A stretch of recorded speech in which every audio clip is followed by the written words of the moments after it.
Hi friends. Okay, ఈరోజు వీడియోలో విపత్తు నిర్వహణ ముఖ్యమైనటువంటి ప్రశ్నల గురించి చెప్తాను ఫ్రెండ్స్.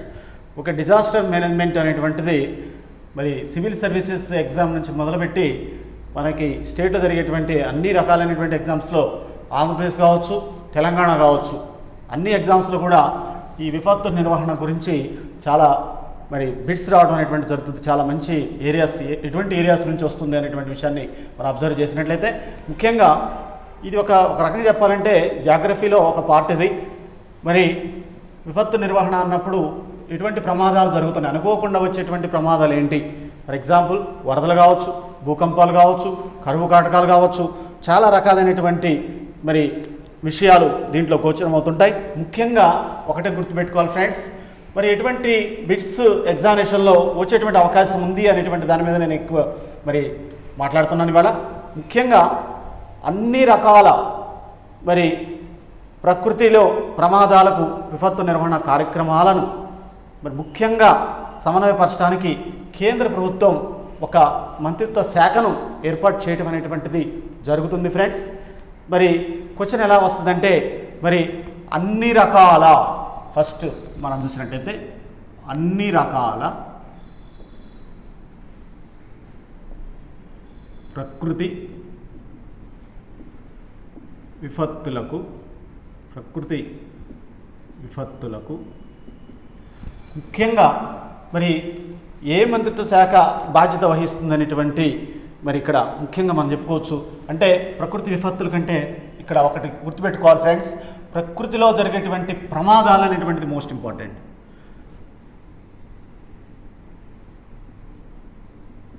ప్రమాదాలకు సంబంధించిన విపత్తు నిర్వహణకు పూర్తి బాధ్యత వహించేది ఏది? పూర్తి బాధ్యత వహిస్తూ మరి కార్యాచరణ ప్రకటించేది ఏది?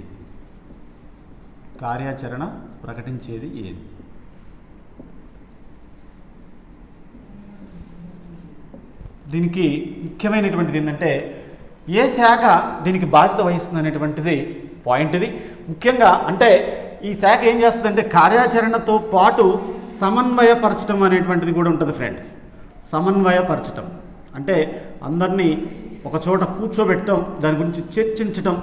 మరి ప్రమాదం జరిగింది, ఆ ప్రమాదం గురించి చర్చించటం, మంచి నిర్ణయాలు తీసుకోవడం అనేటువంటిది జరగాలి. కాబట్టి ఇక్కడ ఈ యొక్క శాఖకు ఇంపార్టెన్స్ ఇవ్వటం అనేటువంటిది జరుగుతుంది ఫ్రెండ్స్. ఈ శాఖ ఏంటంటే హోంశాఖ, గృహ మంత్రిత్వ శాఖ అంటాం తెలుగులో. గృహ మంత్రిత్వ శాఖ, హోంశాఖ. బిట్ చాలా మోస్ట్ ఇంపార్టెంట్ ఫ్రెండ్స్.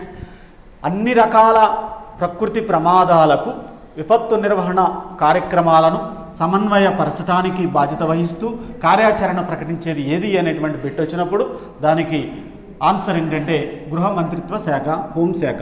అంటే ఒకటే గుర్తుపెట్టుకోవాలండి, మరి ప్రకృతిలో అనేక రకాలైనటువంటి ప్రమాదాలు జరుగుతుంటాయి. ఆ ప్రమాదాలు జరిగినటువంటి కారణాలు కావచ్చు, మరి పూర్వాపరాలు కావచ్చు, వాటి వివరాలను సేకరించేటువంటి బాధ్యత కూడా గృహ మంత్రిత్వ శాఖ అనేటువంటి హోంశాఖకే ఉంటుందనేటువంటి విషయాన్ని అభ్యర్థులు గుర్తుపెట్టుకొని మరి ఈజీగా మార్కు పోగొట్టుకోకుండా కాపాడుకోవాల్సినటువంటి అవసరం అనేటువంటిది ఉంటుంది ఫ్రెండ్స్. విపత్తు నిర్వహణ అన్నప్పుడు కంపల్సరీ విపత్తు నిర్వహణకు సంబంధించి బిట్ రావడానికి అవకాశం ఉంటుంది. విపత్తు నిర్వహణకే మరి సమన్వయపరచడానికి ముఖ్యమైనటువంటి శాఖ ఏదైనా ఉందంటే అది గృహ మంత్రిత్వ శాఖ లేదా హోంశాఖ అంటారు ఫ్రెండ్స్. ఒక నెక్స్ట్ దాన్ని మనం చూసుకున్నట్టయితే ఇండియాలో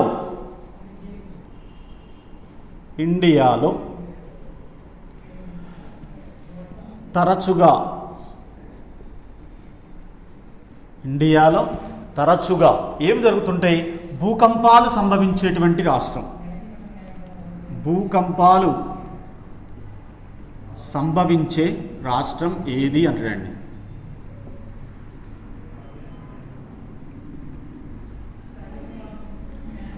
అస్సాం. అస్సోం అంటాం ప్రజెంట్. ఓకే, ఇది ఇండియాలో తరచుగా భూకంపాలు సంభవించేటువంటి రాష్ట్రం అండి. మోస్ట్ ఇంపార్టెంట్ బిట్ ఇది, ఎగ్జామినేషన్లో వచ్చేటువంటి అవకాశాలు ఉన్నాయి. కాబట్టి ముఖ్యంగా ఇండియాలో తరచుగా భూకంపాలు సంభవించేటువంటి రాష్ట్రం ఏది? ముందే చెప్పాను నేను, డిజాస్టర్ మేనేజ్మెంట్ అంటే జాగ్రఫీలో భాగమని. ముఖ్యంగా భూకంపాలు అన్నది అసలు జాగ్రఫీకి సంబంధించినటువంటి టెర్మినాలజీకి సంబంధించినటువంటి వర్డ్. కంపల్సరీగా భూకంపాలు మరి ఇండియాలో తరచుగా భూకంపాలు సంభవించేటువంటి రాష్ట్రం ఏది అనేటువంటి బిట్ వచ్చినప్పుడు అస్సాం లేదా అస్సోం అనేటువంటి ఆన్సర్ ఉంటుందండి. అంటే ఈ రాష్ట్రంలో మరి తరచుగా భూకంపాలు సంభవిస్తున్నాయి, తరచుగా భూకంపాలు వస్తున్నాయి అనేటువంటి విషయాన్ని గుర్తుపెట్టుకోవాలి. భూకంపాలు తరచుగా వస్తున్నాయి, వచ్చేటువంటి రాష్ట్రం ఏది అనేటువంటి బిట్ వచ్చినప్పుడు అస్సాం లేదా అస్సోం అనేటువంటి రాష్ట్రంలో మరి భూకంపాలు సంభవిస్తున్నాయి. ఓకే, నెక్స్ట్ విషయాన్ని మనం చూసినట్టయితే సునామీలు వస్తున్నాయి అనేటువంటి పదాన్ని వాడుతున్నాం మనం. సునామీ అంటే ఏముండదండి, సముద్ర గర్భంలో నుంచి వచ్చేటువంటి భూకంపాన్ని మరి సునామీ అంటాం, వరద భూకంపం అది. మరి ముఖ్యంగా ఈ యొక్క సునామీ అనేటువంటి మాట ఏ భాష నుండి వచ్చింది అనేటువంటి బిట్ వస్తుందండి. సునామీ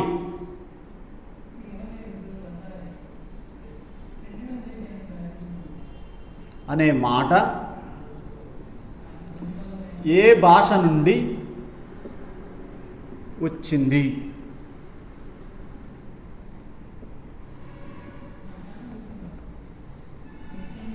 సునామీ అనే మాట ఏ భాష నుండి వచ్చింది అనేటువంటి విషయాన్ని చూసినట్లయితే జపనీస్ లాంగ్వేజ్ అండి ఇది. జపనీస్ అంటే జపాన్ లాంగ్వేజ్, జపనీస్ సంబంధించినటువంటి లాంగ్వేజ్ ఇది. జపాన్కి సంబంధించినటువంటి వర్డ్ ఇది సునామీ అనేటువంటిది. సునామీ సముద్ర గర్భంలో వచ్చేటువంటి వరద భూకంపాన్ని సునామీ అంటారు. సముద్ర మరి భూగర్భంలో సంభవించేటువంటి వరద భూకంపాన్ని సునామీ అంటారు. ఈ సునామీ అనేటువంటి మాట ఏ భాష నుండి వచ్చింది అన్నప్పుడు జపనీస్ అనేటువంటి అంటే జపాన్ భాషకు సంబంధించినట్టుగా మరి ఆధారాలు ఉన్నాయి. ముఖ్యంగా జపాన్ వాళ్ళకు సంబంధించినటువంటి వర్డ్ ఇది అనేటువంటిది మనకు తెలిస్తే చాలు. అదేవిధంగా మరి నెక్స్ట్ భారత్ మొత్తం భూభాగంలో, భారత మొత్తం భూభాగంలో, భారత్ మొత్తం భూభాగంలో మరి ఎంత శాతానికి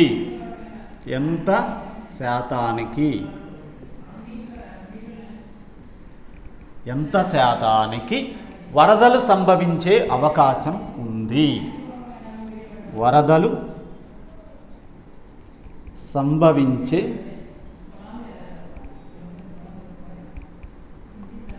అవకాశం ఉంది.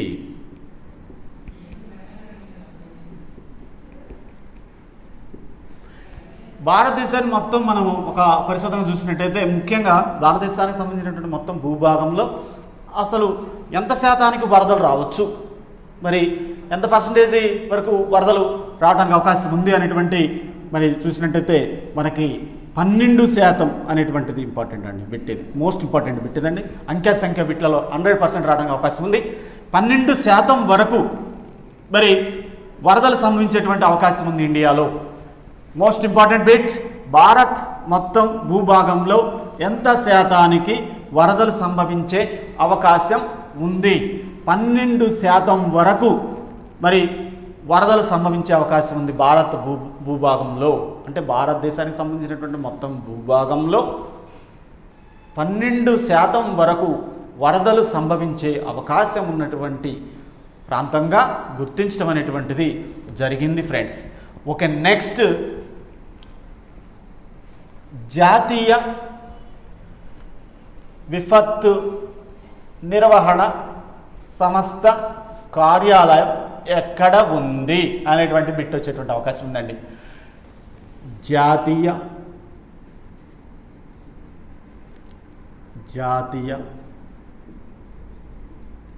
విపత్తు నిర్వహణ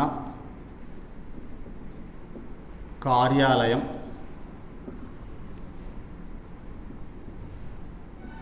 ఎక్కడ ఉంది? మోస్ట్ ఇంపార్టెంట్ బిట్ ఇది కూడా. జాతీయ విపత్తు నిర్వహణ కార్యాలయం ఎక్కడుంటుంది? మన భారతదేశానికి సంబంధించినంత వరకు రాజధాని న్యూఢిల్లీ. కాబట్టి ఈ న్యూఢిల్లీలోనే జాతీయ విపత్తు మరి నిర్వహణ కార్యాలయం అనేటువంటిది ఉంది ఫ్రెండ్స్. న్యూఢిల్లీ. ఈజీ బిట్ ఇది. కాకపోతే మరి ఎక్కువ ఆలోచిస్తే బిట్టు పడడానికి అవకాశం ఉంది. ఎక్కువ ఆలోచించకూడదు. ఇటువంటి బిట్స్ చాలా ఈజీ. జాతీయ విపత్తు నిర్వహణ కార్యాలయం ఎక్కడ ఉంది అనేటువంటిది, అంటే ముఖ్యంగా ఈ యొక్క సంస్థ ఎక్కడుంది, సంస్థ కార్యాలయం ఎక్కడుంది, లేకపోతే సంస్థ ఎక్కడుంది అన్నా కూడా మరి ఢిల్లీ ఫ్రెండ్స్. జాతీయ విపత్తు నిర్వహణ సంస్థ కార్యాలయం ఎక్కడ ఉంది అంటే న్యూఢిల్లీ. సంస్థ అన్నా, సంస్థకు సంబంధించినటువంటి ఆఫీస్ అన్నా కూడా న్యూఢిల్లీయే. అంటే ముఖ్యంగా జాతీయ విపత్తు నిర్వహణ సంస్థ కార్యాలయం ఎక్కడుంది అన్నప్పుడు న్యూఢిల్లీ. ఇక్కడ అంటే ఇది సెంట్రల్ గవర్నమెంట్కి సంబంధించినటువంటిది కాబట్టి న్యూఢిల్లీ అనేటువంటి ఆన్సర్ 100% కరెక్ట్ అవుతుంది. నెక్స్ట్ విషయానికి వస్తే నేషనల్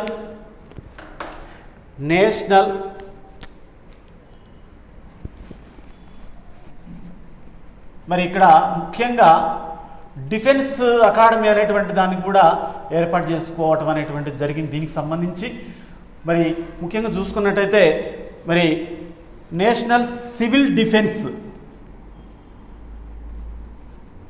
ఆరోది national civil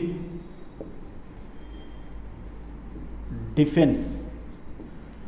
national civil defence సంస్థకు సంబంధించింది ఎక్కడ ఉంది అంటాడు. సంస్థ ఎచ్చట ఉంది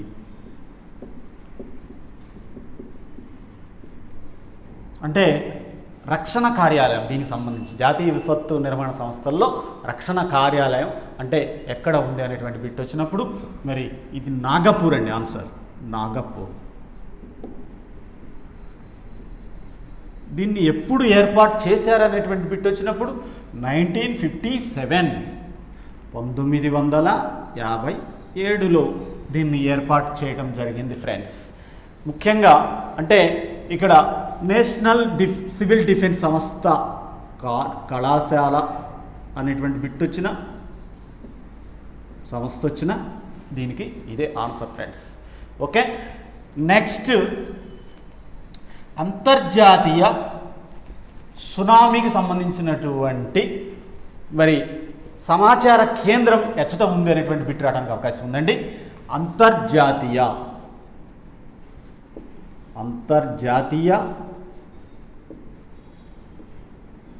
సునామీ హెచ్చరికల కేంద్రం ఎచ్చట ఉంది.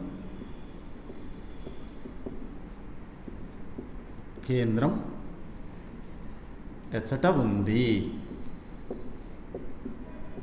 అనేటువంటి బిట్ వచ్చినప్పుడు ఆన్సర్ హోనాలోలు. చాలాసార్లు ఎగ్జామ్లో వచ్చింది, ఆల్రెడీ వస్తుంది, ఇంకా రాబోతుంది కూడా అని మనం చెప్పొచ్చు. అంతర్జాతీయ సునామీ హెచ్చరికల కేంద్రం ఎచ్చట ఉంది అనేటువంటి బిట్ వచ్చినప్పుడు హోనాలోలు అనేటువంటి మరి ప్రదేశంలో ఇది ఉండటం అనేటువంటిది జరిగింది ఫ్రెండ్. ఒక నెక్స్ట్ మరి ఇక్కడ ఇంకొక బిట్ని మనం చూడొచ్చు. ఇండియాలో వరదలు వస్తున్నాయి. వరదలు అంటే భూకంపాలు ఎక్కువగా సంభవించేటువంటి రాష్ట్రం ఏదంటే అస్సాం అని మనం చెప్పుకున్నాం.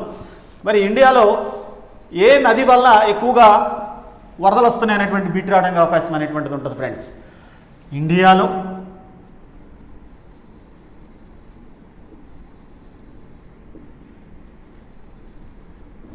ఏ నది వల్ల ఎక్కువగా వరదలు వస్తున్నాయి?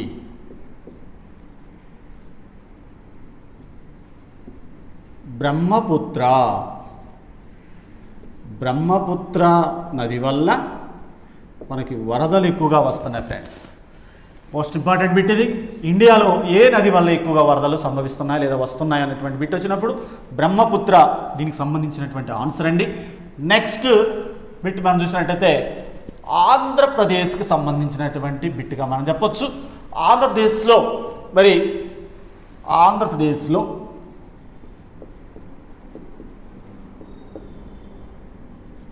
ఎక్కువగా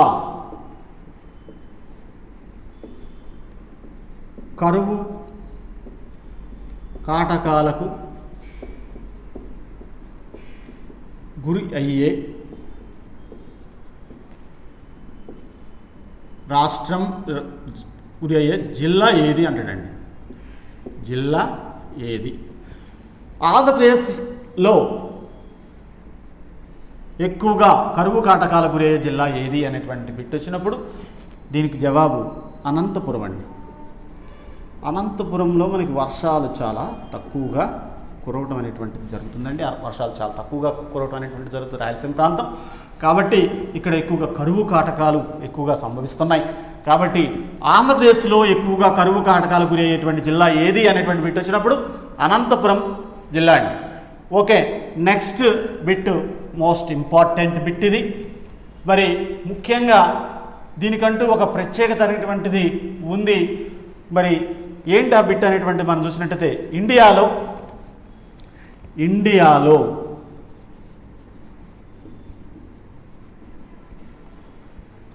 విపత్తు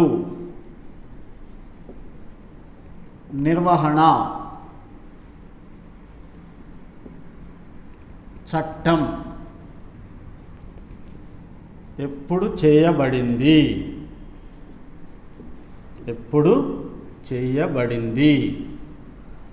మోస్ట్ ఇంపార్టెంట్ బిట్ అండి ఇది.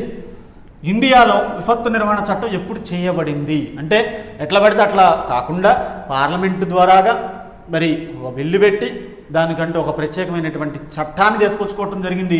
ఆ చట్టం ఎప్పుడు చేయబడింది? విపత్తు నిర్వహణకు సంబంధించినటువంటి అంశానికి సంబంధించినటువంటి బిట్ వచ్చేటువంటి అవకాశం ఉంది. మరి ముఖ్యంగా 23/12/2005 అంటే డిసెంబర్ 23, 2005న ఇండియాలో విపత్తు నిర్వహణ చట్టం చేయటం అనేటువంటిది జరిగింది ఫ్రెండ్స్. మోస్ట్ ఇంపార్టెంట్ డేట్, ఇండియాలో విపత్తు నిర్వహణ చట్టం ఎప్పుడు చేయబడింది? డిసెంబర్ 23, 2005 సంవత్సరంలో మరి చట్టం చేయటం అనేటువంటిది జరిగింది ఫ్రెండ్స్. మోస్ట్ ఇంపార్టెంట్ బిట్ ఇది. ఓకే, నెక్స్ట్ భూకంపముల తీవ్రతను బట్టి కూడా భారతదేశాన్ని ఎన్ని జోన్లుగా విభజించారనేటువంటి బిట్ రావడానికి అవకాశం ఉందండి. భూకంప తీవ్రతను బట్టి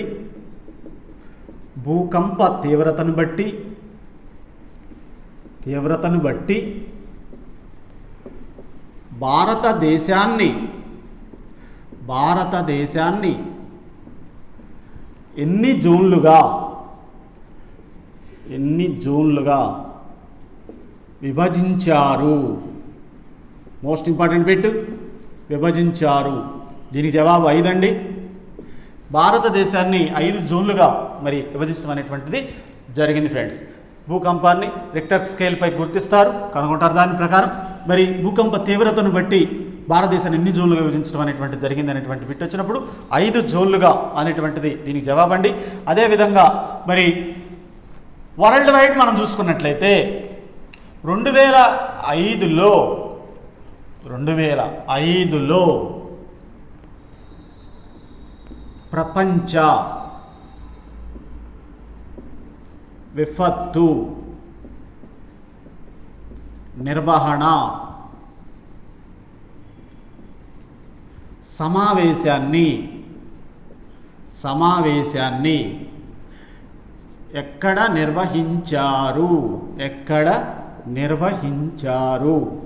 అనేటువంటి బిట్ రావడానికి అవకాశం ఉందండి.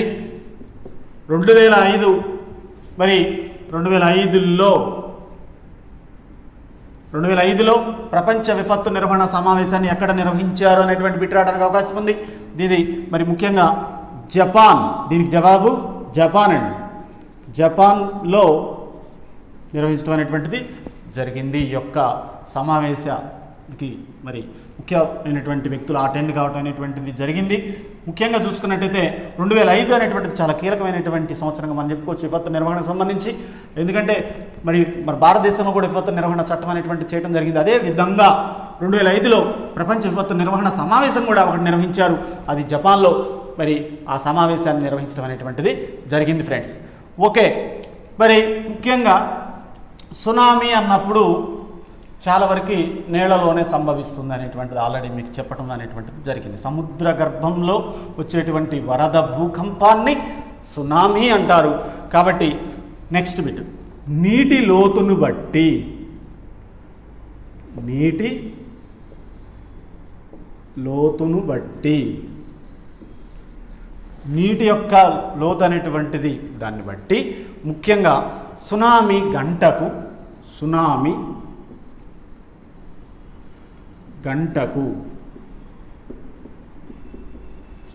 నీటి లోతును బట్టి సునామీ గంటకు ఎన్ని కిలోమీటర్లు ప్రయాణిస్తుంది?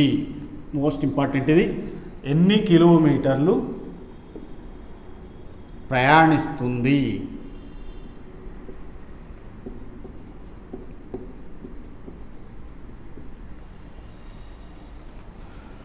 నీటి లోతును బట్టి సునామీ గంటకు ఎన్ని కిలోమీటర్లు ప్రయాణిస్తుంది అనేటువంటిది వచ్చినప్పుడు కంపల్సరిగా గుర్తుపెట్టుకోవాల్సింది ఏంటంటే, మరి అసలు ఎంత ఉంది అనేటువంటిది గుర్తుపెట్టుకోవాలి. మరి 900 నుంచి 1100 కిలోమీటర్లు. ముఖ్యంగా నీటి లోతును బట్టి సునామీ గంటకు ఎన్ని కిలోమీటర్లు ప్రయాణిస్తుంది అనేటువంటిది బిట్ వచ్చినప్పుడు 900 నుంచి 1100 కిలోమీటర్లు అనేటువంటిది మరి మోస్ట్ ఇంపార్టెంట్ బిట్ అండి ఇది. అదేవిధంగా సునామీలు అధికంగా ఏ సముద్రంలో సంభవిస్తుంటాయి? సునామీలు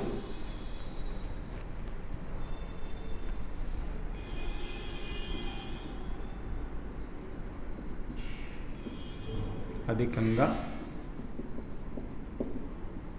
ఏ సముద్రంలో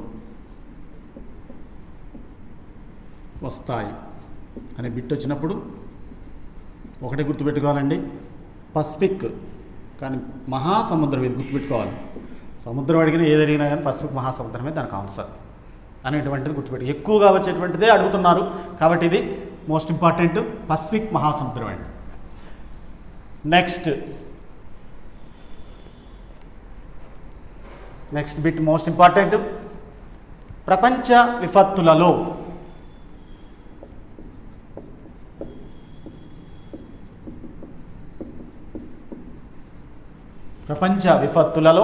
భూకంపాలు,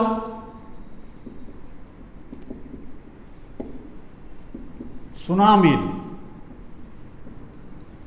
విపత్తుల్లో సునామీలు, భూకంపాలు ఎంత శాతంగా సంభవిస్తాయి? ఎంత శాతం సంభవిస్తాయి?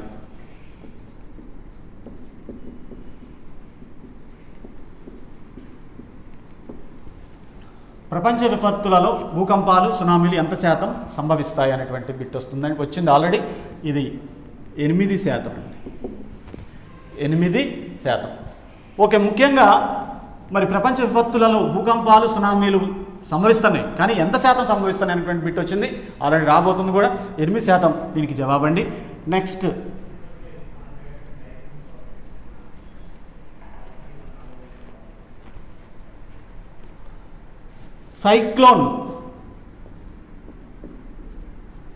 సైక్లోన్ అనే మాట, మరి సైక్లోన్ అనే మాట ముఖ్యంగా గ్రీకు సంబంధించినటువంటిది. గ్రీకు పదమైన సైక్లోస్ అనే దాని నుండి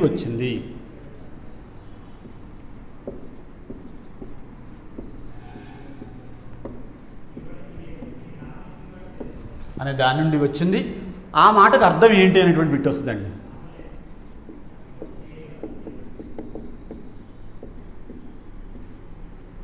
అర్థం ఏమిటి? సైక్లోన్ అనే మాట గ్రీక్ పదమైన సైక్లోస్ అనే దాని నుండి వచ్చింది. ఆ మాటకు అర్థం ఏంటి అంటే పాము చుట్ట.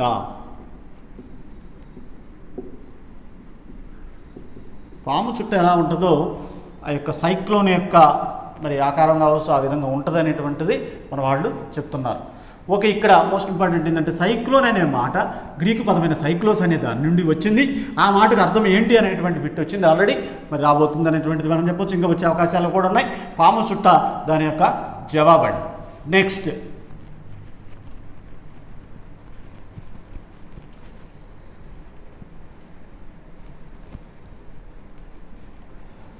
డిజాస్టర్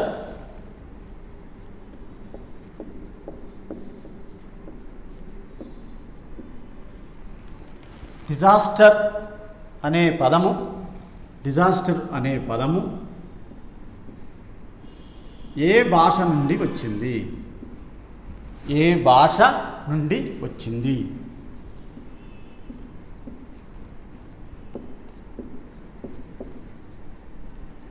ఫ్రెంచ్ అండి.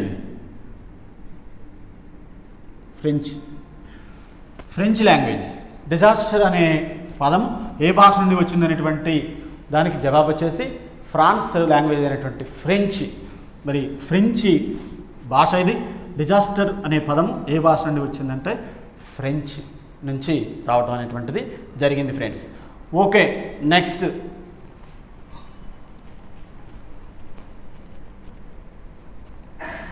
సముద్ర గర్భంలో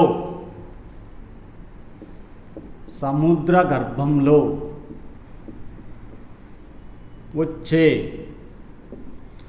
భూకంపాన్ని ఏమంటారు?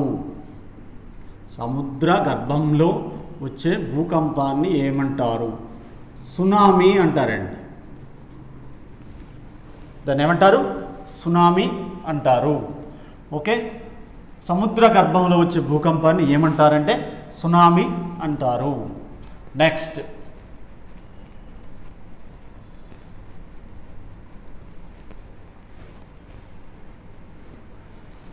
భారతదేశంలో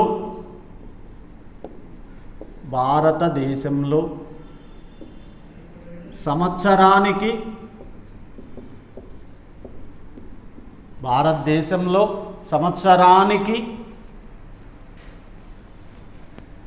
లేదా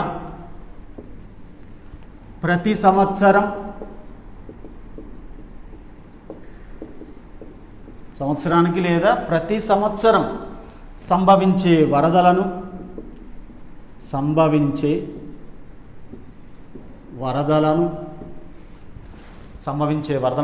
ఎంతమంది ఎదుర్కొంటున్నారు?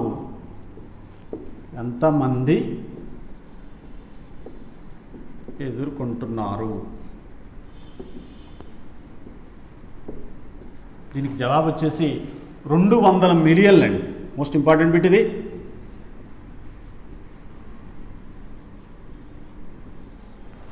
భారతదేశంలో సంవత్సరానికి లేదా ప్రతి సంవత్సరం సంభవించే వరదలను ఎంతమంది ఎదుర్కొంటున్నారనేటువంటి బిట్ వచ్చింది. ఆల్రెడీ రాబోతుంది. 200 మిలియన్ల వరకు మరి ప్రజలు ఈ యొక్క సమస్యను ఎదుర్కోవడం అనేటువంటిది జరుగుతుందనేటువంటిది విషయం మరి అభ్యర్థి కంపల్సరీగా గమనించాల్సిన అవసరం అనేది ఉంటుంది. నెక్స్ట్ జాతీయ విపత్తు నిర్వహణ. జాతీయ విపత్తు నిర్వహణ జాతీయ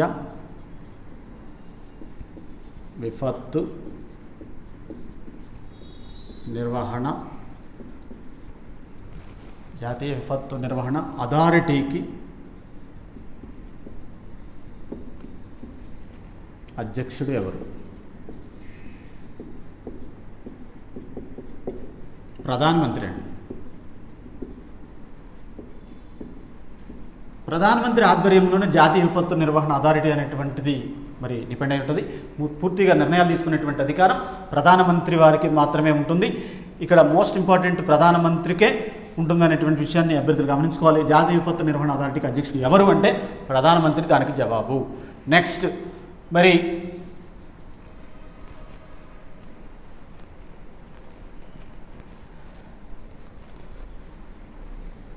జాతీయ విపత్తు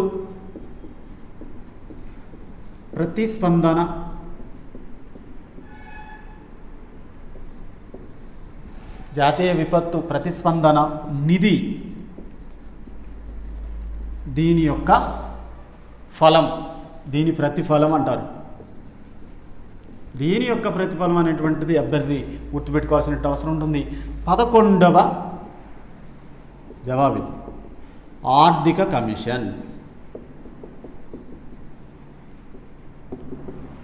11వ ఆర్థిక కమిషన్ యొక్క ప్రతిఫలమే దీనికి లభించింది అనేటువంటిది మనం చెప్పొచ్చు. 11వ ఆర్థిక కమిషన్లోనే దీనికి సంబంధించినటువంటి నిర్ణయాలు తీసుకోవడం అనేటువంటిది జరిగింది. దీని యొక్క నిధికి సంబంధించినటువంటి ఆ ఫండ్ ఏ విధంగా ఏర్పాటు చేసుకోవాలి, ఎంత కేటాయించాలి, మరి దేనికి ఎంతెంత కేటాయించాలనేటువంటి దాని మీద చర్చలు జరిగి మరి దానికంటూ ఒక ప్రత్యేకమైనటువంటి నిధిని ఏర్పాటు చేసినటువంటి ఘనత 11వ ఆర్థిక కమిషన్కి దక్కిందని మనం చెప్పొచ్చు.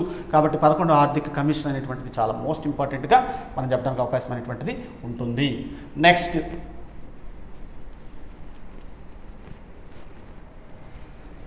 సార్క్ ప్రధాన కార్యాలయం కాఠ్మండులో ఉంది.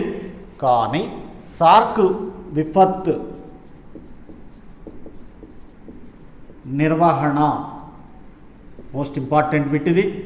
నిర్వహణ కేంద్రం ఎక్కడ ఉంది? సార్క్ విపత్తు నిర్వహణ కేంద్రం ఎక్కడ ఉంది అన్నప్పుడు మోస్ట్ ఇంపార్టెంట్ బిట్ అండి ఇది. న్యూఢిల్లీలో ఉంది ఇది. సార్క్ విపత్తు నిర్వహణ కేంద్రం ఎక్కడ ఉంది అంటే న్యూఢిల్లీలో ఉంది ఫ్రెండ్స్. ఓకే, నెక్స్ట్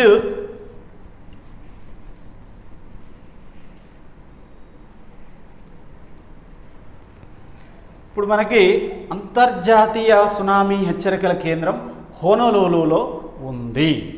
అదేవిధంగా మనకి మరి భారతదేశంలో కూడా ఒక సంవత్సరం నుంచి అంటే భారతదేశానికి సంబంధించి ఇండియా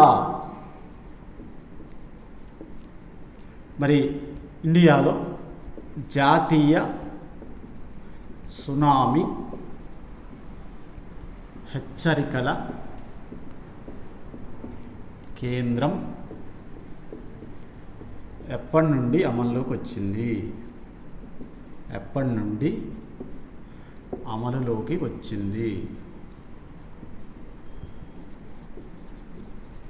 దీనికి జవాబు 2007 అండి. 2007 నుంచి దీన్ని అమల్లోకి వచ్చింది. ఇది అంటే జాతీయ సునామీ హెచ్చరిక కేంద్రం అంతకు ముందు లేదు, 2007 నుంచి మాత్రమే ఉన్నదనేటువంటి విషయాన్ని డేట్ కంపల్సరిగా ఈ యొక్క ఇయర్ని అభ్యర్థి కంపల్సరిగా గుర్తుపెట్టుకోవాల్సిన అవసరం అనేది ఉంటుంది ఫ్రెండ్స్. నెక్స్ట్ మరి మోస్ట్ ఇంపార్టెంట్ బిట్ చెప్తున్నాను.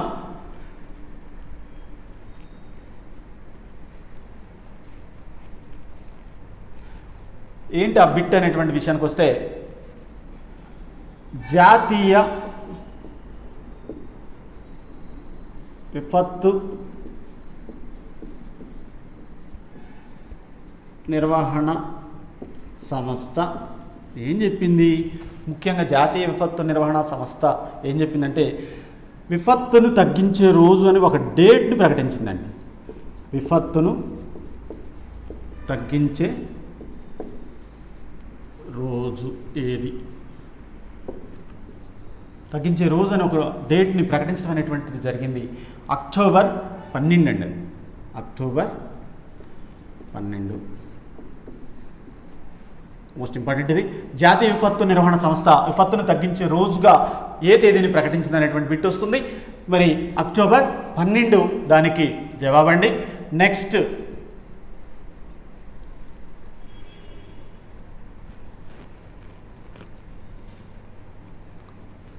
విపత్తు నిర్వహణపై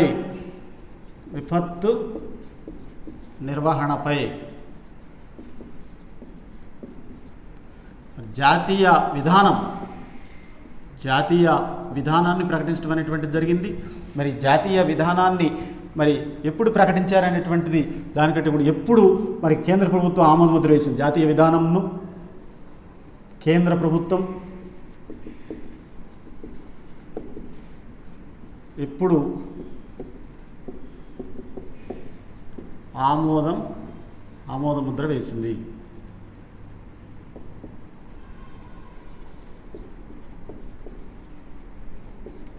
విపత్తు నిర్వహణపై జాతీయ విధానంను కేంద్ర ప్రభుత్వం ఎప్పుడు ఆమోద ముద్ర వేసింది అనేటువంటి బిట్ రావడానికి ఎక్కువ అవకాశం ఉందండి.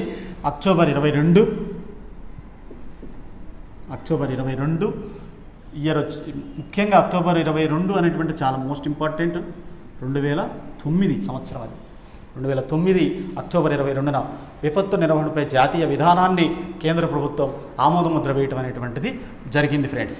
అదేవిధంగా ఇంకా మరి చాలా వరకు మనకి 13వ ఆర్థిక సంఘం సిఫార్సుల మేరకు ఇంకొక విషయాన్ని కూడా మన వాళ్ళు చెప్పారు. అదేంటంటే దేశవ్యాప్తంగా ఎస్డిఆర్ఎఫ్ అంటే స్టేట్కి సంబంధించింది. అదేవిధంగా ఎన్డిఆర్ఎఫ్ అన్నప్పుడు మన యొక్క దేశానికి సంబంధించింది. అంటే రెస్పాన్స్ ఇక్కడ మేజర్గా ఏంటంటే నేషనల్ డిజాస్టర్ రెస్పాన్స్ ఫండ్. ఇది national disaster response fund. National disaster response fund. అదేవిధంగా స్టేట్ డిజాస్టర్ రెస్పాన్స్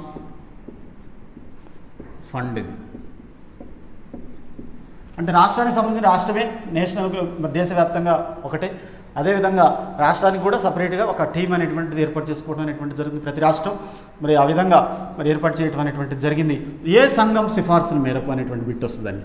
13వ ఆర్థిక సంఘం సిఫార్సుల మేరకు, 13వ ఆర్థిక సంఘం సిఫార్సుల మేరకు ఎన్డీఆర్ఎఫ్ ఎస్డీఆర్ఎఫ్ను ఏర్పాటు చేయటం జరిగింది అనేటువంటి బిట్ గుర్తుపెట్టుకోవాలి. ఏ సంఘం సిఫార్సుల మేరకు? 13వ ఆర్థిక సంఘం సిఫార్సుల మేరకు ఎన్డీఆర్ఎఫ్ ఎస్డీఆర్ఎఫ్ అనేటువంటి వాటిని ఏర్పాటు చేసుకోవటం అనేటువంటిది జరిగింది ఫ్రెండ్స్. ఓకే, నెక్స్ట్ మరి జాతీయ విపత్తు నిర్వహణ అథారిటీకి అధ్యక్షుడు ప్రధానమంత్రి అని మనం చెప్పుకోవడం జరిగింది ఫ్రెండ్స్. మరి ఈ జాతీయ విపత్తు నిర్వహణ అథారిటీ, జాతీయ విపత్తు నిర్వహణ అథారిటీ, ఈ అథారిటీ అనేటువంటిది ముఖ్యంగా ఎప్పుడు ఏర్పాటు చేశారనేటువంటి బిట్ వస్తుందండి. ఎప్పుడు ఏర్పాటు చేశారు, ఎప్పుడు ఏర్పాటు చేశారు అనేటువంటి బిట్ రావడానికి అవకాశం ఉంది. ముఖ్యంగా మరి జనవరి 30, 2005 మోస్ట్ ఇంపార్టెంట్ ఇది. మరి జాతీయ విపత్తు నిర్వహణ అథారిటీ ఎప్పుడు ఏర్పాటు చేశారనేటువంటి బిట్ వచ్చినప్పుడు జనవరి 30, 2005లో దీన్ని ఏర్పాటు చేయటం అనేటువంటిది జరిగింది ఫ్రెండ్స్. ముఖ్యంగా ఇంకొక విషయాన్ని కూడా చెప్పొచ్చు మనం. 2005లోనే విపత్తు నిర్వహణ చట్టం చేయటం జరిగింది. విపత్తు నిర్వహణ చట్టం చేయటం జరిగింది.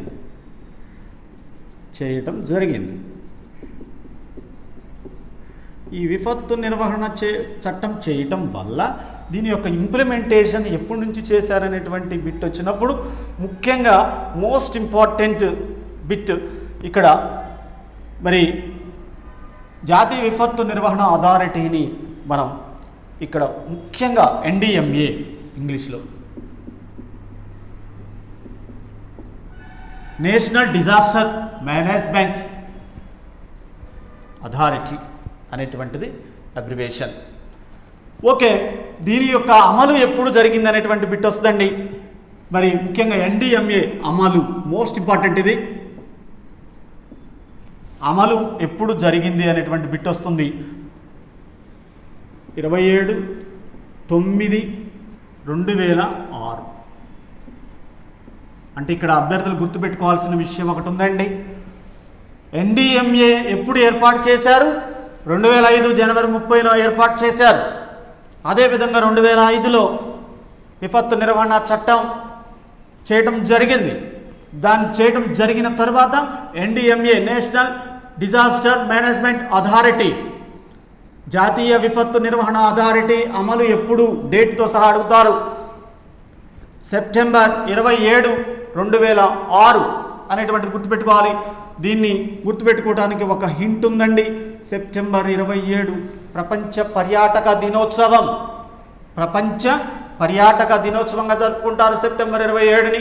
కాబట్టి ఈ విధంగా గుర్తుపెట్టుకోవచ్చు. ప్రపంచ పర్యాటక దినోత్సవం రోజు ఎన్డీఎంఏను మరి అమలు చేయడం అనేటువంటిది జరిగింది అనేటువంటి విషయాన్ని అభ్యర్థులు ఈజీగా గుర్తుపెట్టుకోవాల్సినటువంటి అవసరం అనేటువంటిది ఉంటుంది ఫ్రెండ్స్. ఓకే, నెక్స్ట్ మరి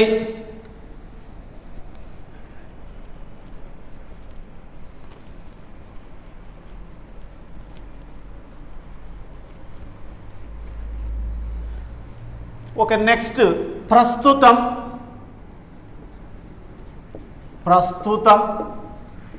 ఎన్డీఆర్ఎఫ్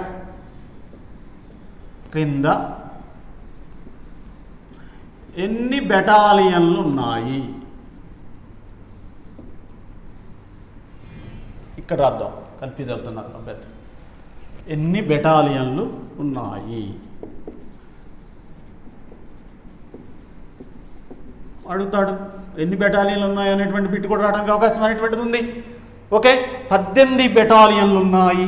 18 బెటాలియన్లు అనేటువంటిది ఆన్సర్. మోస్ట్ ఇంపార్టెంట్ బిట్ ఇది.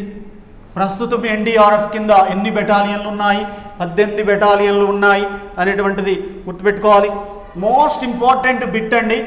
భారతదేశంలో మరి అతిపెద్ద భారతదేశ చరిత్రలో అతిపెద్ద వరద విపత్తు ఏది? భారతదేశ చరిత్రలో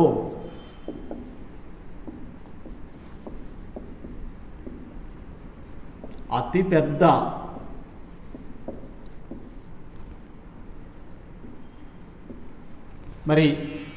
వరద విపత్తు అటు ఎప్పుడు సంభవించింది? ఇది 2013లో సంభవించిందండి. ఉత్తరాఖండ్లో సంభవించింది. ఇది 2013లో సంభవించింది. మరి కొండ చర్యలు విరిగిపోయినాయి.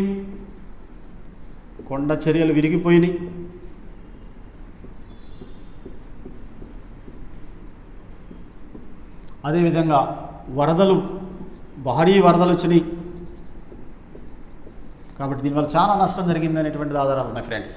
ఓకే, మోస్ట్ ఇంపార్టెంట్ బిట్ ఇది. భారతదేశ చరిత్రలో అతిపెద్ద వరద విపత్తు ఏది అనేటువంటి బిట్ వచ్చినప్పుడు ఉత్తరాఖండ్లో 2013లో వచ్చినాయి. మరి కొండ చర్యలు విరిగిపోయినాయి, భారీగా వరదలు రావడం అనేటువంటిది జరిగింది ఫ్రెండ్స్. ఈ విధంగా విపత్తు నిర్వహణకు సంబంధించినటువంటి ప్రిపరేషన్ కొనసాగించినట్లయితే అభ్యర్థులు చాలా ఎక్కువ మార్కులు తెచ్చుకోవడం అనేటువంటిది జరుగుతుంది ఫ్రెండ్స్. ఏపీ సచివాలయం అభ్యర్థులకు ఉన్నది సిలబస్లో ఇది. అదేవిధంగా మరి తెలంగాణలో జరిగేటువంటి టీఎస్పీఎస్సీ వారు నిర్మించేటువంటి అన్ని రకాల ఎగ్జామినేషన్లు ఈ సిలబస్ ఉంది. కాబట్టి ఈ మోస్ట్ ఇంపార్టెంట్ వీడియో అని మేము చెప్పొచ్చు. కాబట్టి ఈ వీడియో మీకు నచ్చినట్లయితే సబ్స్క్రైబ్ చేయండి నా ఛానల్ని. అదేవిధంగా లైక్ చేయండి, షేర్ చేయండి. అదేవిధంగా మరి మీకు ఏమైనా డౌట్స్ వచ్చినట్లయితే కామెంట్ చేయండి ఫ్రెండ్స్. Okay, thank you.